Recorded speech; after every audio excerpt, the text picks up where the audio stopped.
เมรเขมรจะไปซ้ายนะเขมรจะไปไหนไปหาผัวไปไสก่อนหาผัว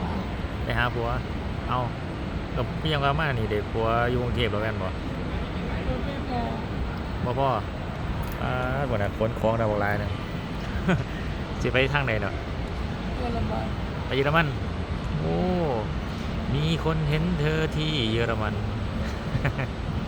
สาวเขมรที่ไปเยอรมันแหละพี่น้องเอ้ยกิจการเพิ่งเปิดได้เมื่อกี้มือนึงนี่ท้ายทีมแล้วเจ๋งโอ้สาวเขมรแม่เห็นยังก็บ่คือแท้เนาะเขาไปเปิดเยอรมันไปเปิดอยู่เยอรมันอีกโอ้บินจักโมงเนี่ย8 โมง8 โมงมาฝนมานั่งรอเครื่องสาวเขมรโอ้ยอย่าแม่นหาวนอนกันเนาะนอนก่อนนั่งเก็บแรงโอ้พี่น้องสาวเขมรที่นี่แล้ว